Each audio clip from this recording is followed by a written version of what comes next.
विद्यार्थियों, आज हम लेटर ऑफ क्रेडिट के पार्ट सेकंड पर चर्चा करेंगे। यानी हम अगला कंटेंट ले रहे हैं और वो है types of letter of credit,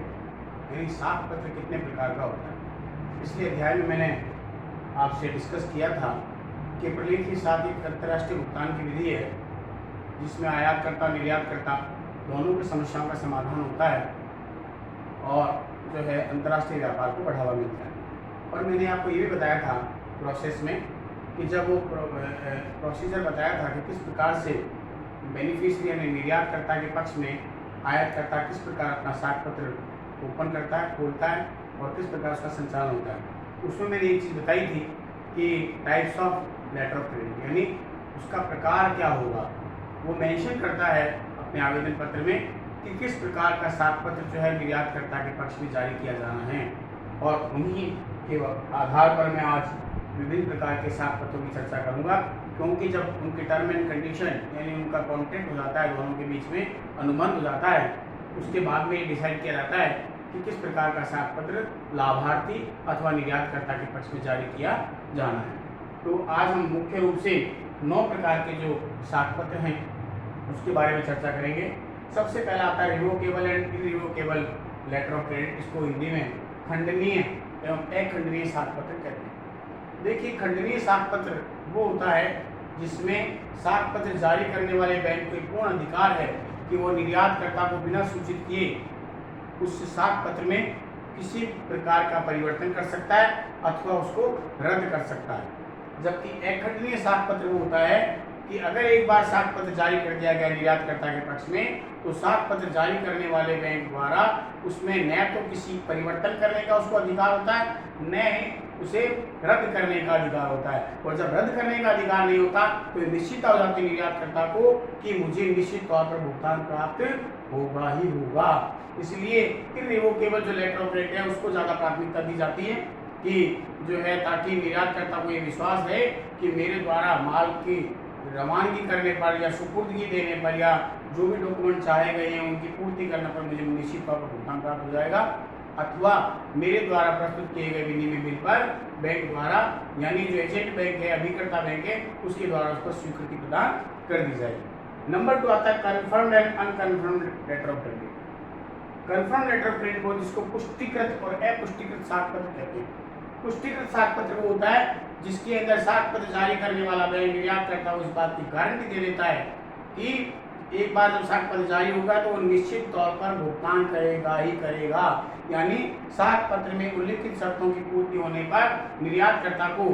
जो है साख पत्र जारी करने वाला बैंक इस बात की गारंटी देता है कि मैं इसका भुगतान निश्चित तौर पर किया जाएगा, तो उसे पुष्टिकृत साख पत्र कहते हैं। और इसके विपरीत अपुष्टिकृत साख पत्र यानी अनकन्फर्म्ड लेटर ऑफ क्रेडिट होता है जिसमें निश्चित तौर पर निर्यातकर्ता को साख पत्र जारी करने वाला बैंक किसी बात की गारंटी नहीं देता कि मेरे द्वारा साख पत्र की शर्तों की पूर्ति करने पर भी भुगतान कर दिया जाएगा। तो इसलिए निर्यातकर्ता जो है सबसे ज़्यादा जो है कन्फर्म लेटर ऑफ क्रेडिट को प्राथमिकता देते हैं ताकि उन्हें भुगतान की गारंटी प्राप्त हो सके। तीसरा आता है sight and term letter of credit. दर्शनीय और सावधि साख पत्र बोलते हैं। दर्शनीय साख पत्र वो होता है जिसमें साख पत्र को जैसे प्रस्तुत किया गया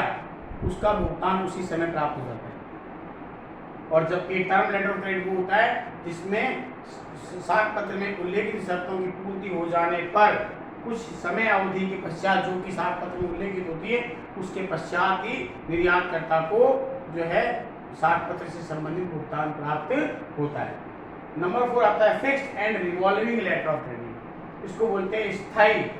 और आवर्ती साख पत्र बोलते हैं। फिक्स्ड लेटर ऑफ क्रेडिट वो होता है जिसमें अवधि और मात्रा यानी राशि और उसकी अवधि निश्चित होती है। अगर भुगतान प्राप्त हो जाए अथवा उसकी अवधि खत्म हो जाए, वो टाइम बार हो जाए, पूरा हो जाए, तो साख पत्र स्वतः ही समाप्त हो जाता है। जबकि आवर्ती साख पत्र वो होता है जिसमें अवधि और राशि निश्चित नहीं होती। इसका तात्पर्य यह है कि यदि निर्यातकर्ता के पक्ष में जो साख पत्र जारी किया गया है,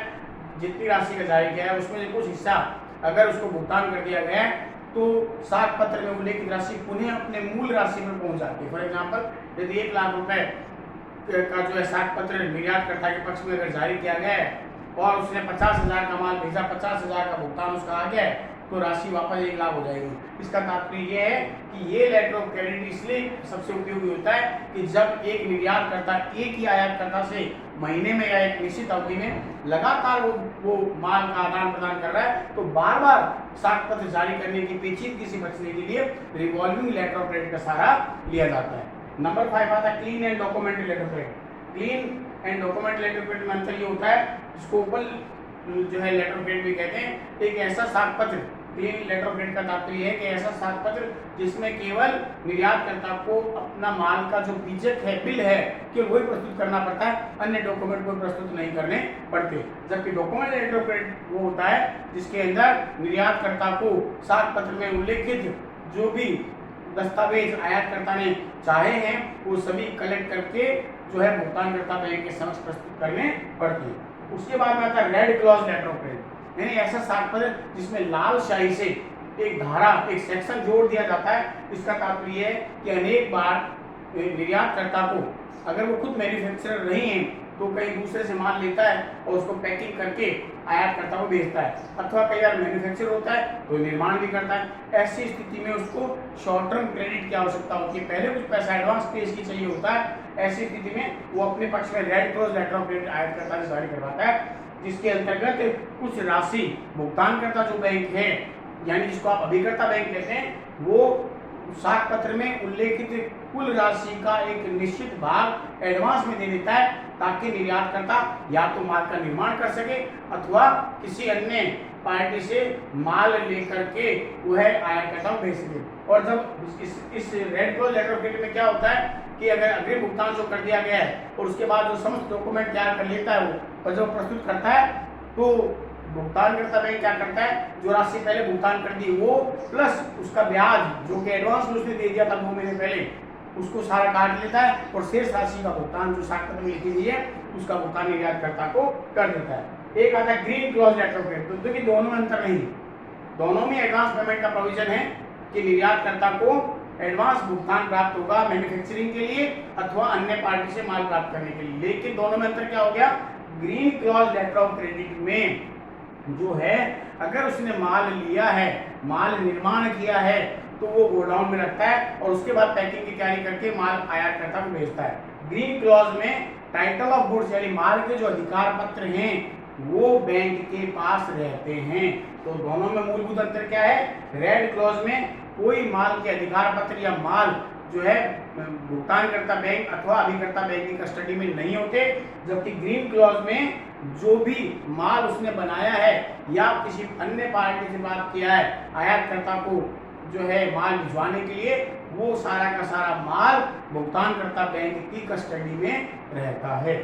उसके बाद transferable and non transferable letter of credit, हस्तांतरणीय एवं अहस्तांतरणीय साख पत्र। ऐसा साख पत्र जिसमें निर्यातकर्ता को उस साख पत्र को किसी अन्य पार्टी को, तीसरी पार्टी को हस्तांतरित करने का अधिकार होता है, यानी वो ट्रांसफरेबल हो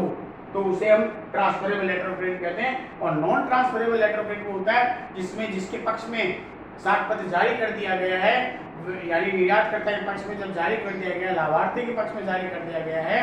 उस साख पत्र को जो है वो निर्यातकर्ता किसी अन्य व्यक्ति को जो है ट्रांसफर नहीं कर सकता, यानी उसमें ट्रांसफर संबंधी किसी प्रकार का कोई अधिकार निर्यातकर्ता को प्राप्त